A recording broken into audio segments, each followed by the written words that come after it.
이 나라의 중심지였습니다, 사실. 삼국 통일을 해서 이 나라를, 현재 이 나라를 만드는 중요한 역할을 했잖아요. 삼국 통일 안 했으면 말도 다를 거고, 어떻게 될지 모르잖아요, 이 나라가. 그래서 그게 화랑정신으로 삼국 통일을 했고, 근데 고비고비마다 이 경북 사람들이 나서서 나라를 지켰어요. 그 호국정신. 그 다음에 선비 정신이 꽉 차서 바른 소리하고, 임금한테 10,000명이 서명을 해서 만인소. 요새 10,000명 댓글 달기 힘들잖아요. 그 다음에 박정희 대통령으로 대표된 새마을 정신. 5,000년 가난을 끊는 새마을 운동을 펼친 그런 지역입니다. 그래서 이 지역에 있는 사람들은 이 나라에 대한 걱정을 많이 하고 충성심이 대단한 그런 지역 정서가 모여 있는데, 그런데 이제 세월이 변하다 보니까 서울 중심으로 나라가 바뀌어서 굉장히 늙어가는 또 소멸해가는 그런 지역을 바뀌었습니다. 그래서 제가 정신을 새롭게 이어서 새로운 나라를 만들자. 그래서 경북의 힘으로 새로운 대한민국을 만들자. 그런 슬로건을 걸고 일을 하고 있습니다. 에이펙을 이제 인천, 제주, 경주 이런 세 군데 경험을 했습니다. 그래서 상당히 이제 인천이 좀 앞서가는 걸로 모두 생각을 했거든요. 왜 그러느냐 하니 숙박시설이 좋고 또 컨벤션이 좋다. 그런 이야기들을 많이 해서 경주는 좀 불리하다 이야기하길래 제가 현장에 가서 PT를 하면서 숙박시설이 좋다고 이야기하면 그런 사람들이 여기 잠자러 왔느냐 그런 이야기하니까 작은 도시에서 많이 했습니다. 그런데 심지어 블라디보스토크에서 2012년도 했는데 그때는 잠잘제가 부족해서 대학 기숙사도 활용을 했어요. 그 이후에 블라디보스톡이 세계적인 관광도시가 됐습니다. 우리도 경주는 문화유산이 막 넘쳐나는 곳이고 노천 박물관 아니냐. 그리고 한류의 뿌리다 거기가. 저는 과학기술 선보이고 문화유산을 선보이는 문화강국 과학기술 강국을 보여줘서 대한민국의 관광 대국을 만드는 계기가 되리라 생각합니다. 2030년이 되면은 4차 산업혁명이 이제 완성될 거다. 그래서 4차 산업혁명이 뭐냐? 사람 대신에 기계가 일을 합니다. 그럼 사람은 뭐 하겠느냐 이게. 제일 중요한 아이디어 사람이야. 기계를 어떻게 부릴 수 있고 운영하느냐 이런 아이디어를 내는 거고, 그 다음에 인간은 먹고 놀고 즐기는 일이야. 먹고 놀고 즐기는 문화예술 관광입니다. 즐기고 자는 곳 이런 걸 만들 준비를 해야 됩니다.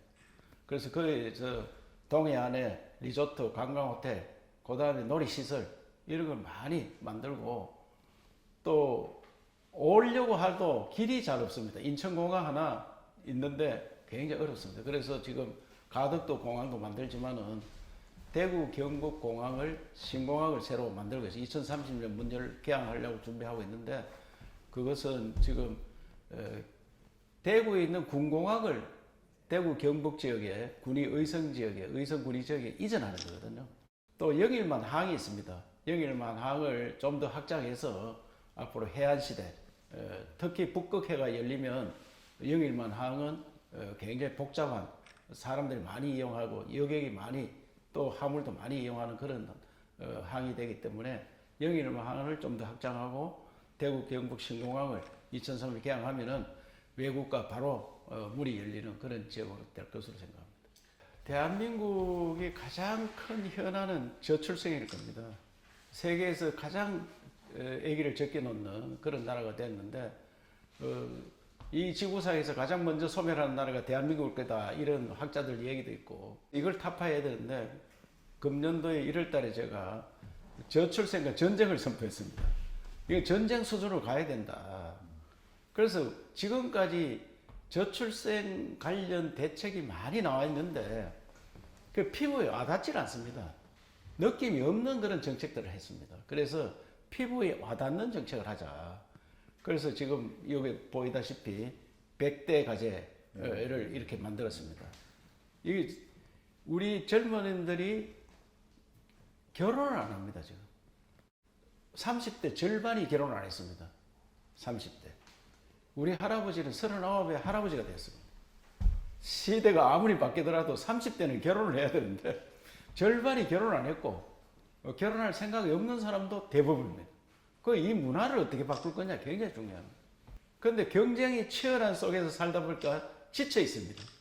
그래서 제일 큰 방안은 수도권 문제를 수도권 중심을 지방 중심으로 바꿔야 됩니다. 그래서 저출생 전쟁은 국가적인 과제는 수도권 집중을 완화시키고 지방시대를 열고 그 다음에 교육 너무 많습니다. 교육. 대학을 80% 가는 나라는 나라밖에 없습니다. 전반적으로 대학생은 30% 미만이 필요합니다. 사회 전체에서 30% 정도만 대학생이 필요하지 나머지는 고등학교 졸업 정도가 있어야 돼 사회가 구성원이 잘 돌아갑니다. 그런데 80% 대학을 가니까 50%가 갈 곳이 없습니다. 우리 경북에서는 그런 문제를 꾸준히 제기하면서 우리가 할 수 있는 일, 아기를 놓으면 나라에서 키워주는, 그리고 아기 낳은 사람들이 떳떳이 아기를 키울 수 있는. 그래서 우리 도청에서는 육아휴직을 6년 갔다 온 사람도 이번에 승진 다치기 좋습니다. 과거 같으면 그 대상이 안 됩니다. 아기들 키우는 너무 힘든 거예요. 엄마 아빠가 다 출근하면 애를 어떻게 키우느냐. 그래서 출근하면서 아기를 데려가서 키울 수 있도록. 그래, 거기에 산업 인력들이 모여 있는 곳에 집을 줍니다. 집을 주면 육아시설을 밑에 다 만들 거예요. 육아시설을. 그래서 아기를 낳는 젊은 사람들이 모여 있는 아파트에 1층에다가 육아시설을 해놓으면 출근하면서 밑에 아기를 맡겨놓고 갑니다. 퇴근하면서 아기를 데리고 갈 수 있도록. 우리나라 그 아파트가 대부분이잖아요. 아파트 이런 식으로 만들어야 돼요. 아기들이 전부 놀 수 있는 시설을 이 안에 다 만드는 거예요. 그래서 지금 대한민국이 학교 갔다 학원 갔다가 심지어서 애들이 정신병이 걸립니다. 너무나 빽빽이 돌려가지고. 그 대치동이나 이런 데 가면요, 정신병원이 잘 됩니다. 내가 아는 분이 목동에서 정신병원 하는데 그 잘 나가는 어느 학교에 그 40%가 단골 손님. 이런 나라가 되겠네. 그래서 여기 와서 그 학교 갔다가 집에 와서 마음껏 뛰놀 수 있는 공간을 만드는 겁니다. 기존 산업들이 있는데 지금은 포항에 배터리 특구가 되었고요. 구미에는 반도체 특구가 되었고 안동에는 바이오 특구가 됐습니다. 바이오 특화단지. 그리고 이런 바이오, 배터리, 반도체 이 중심으로 발전을 시키고 저는 이제 대한민국이 한류 중심의 나라가 되면서 K컬처, K드라마, K팝 플러스 K푸드입니다. 푸드, 음식. 그래서 경북이 농도거든 원래. 우리나라 농업 1번지거든요. 그래서 이 음식을 어떻게 만들어서 세계인들의 입맛에 맞게 하느냐. 그래서 농업을 특화단지로 만들어야 된다. 그래서 농업발전 특구 이런 것들 여러 군데 만들어서 세계화하는 그거를 많이 구상하고 있고 지금 농사 짓는 방법을 바꿔야 된다. 네덜란드를 가보니까 네덜란드는 농민이 일반 국민보다 더 잘 삽니다. 일반 국민들은 6만 불 소득인데 농민은 8만 불 소득입니다. 우리나라는 농민이 도시 근로자의 한 60% 수준밖에 안 됩니다. 그건 잘못됐다. 그래서 제가 농업 특화하는 산업을 많이 하고 농업 소득 2배 올릴 수 있는 그런 모범 단지를 만들었습니다. 그래서 이 농사 짓는 방법으로 완전히 바꿔서 농업 대전환이라고 제가 이름을 지었습니다. 농업 대전환.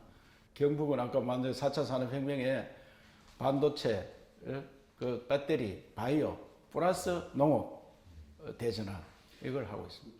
2020년에 저희들이 이제 공론화 위원회 만들어서 대구 경북 통합하자 이래서 많이 준비를 했거든요. 했는데 그때 코로나라서 그 홍보도 어려웠고 또 대통령 선거가 다가오니까 그 반대하는 사람도 있고 찬성하는 사람도 있으니까 이 여론이 분열된다. 이래서 대통령 선거 끝나고 하자. 이래 돼가지고 이제 지방선거 바로 왔습니다. 그랬더니 대구시장 새로 된 분이 그 난센스다. 그걸 말이 되느냐 이랬거든요. 그때 어느 한 2년 지나니까 어느 날 갑자기 또 하자하더라고요. 그걸 했는데 뭐가 지금 문제가 걸리가 있느냐 하면은 대구시장은 대구 경북 통합하는데 대구 광역시처럼 운영을 하자. 대구광역시는 쉽게 하면 광역정부가 일을 다 하고 구정부는 밑에 기초정부는 거의 일이 없습니다. 그러니까 복지 정도, 기초연금이나 갖다 주고 쓰레기나 청소하고 이 정도지 나머지는 도시계획이고 뭐든지 다 광역정부 삽니다. 그거는 왜 땅이 좁기 때문에 하는 거예요. 서울시도 마찬가지입니다. 서울시에서 광역정부에서 일을 다 하고 구정부는 거의 일이 없습니다. 그는. 도시계획을 하는데 서초구, 강남구 어떻게 다르게 할 수 있습니까? 바로 옆에 붙어 있는데. 그래서 여기는 그거와 다르다. 그러면 대구, 경북 합치면 대구에 있는 구들은 구는 직할로 하고 시구는 자치를 강화하자.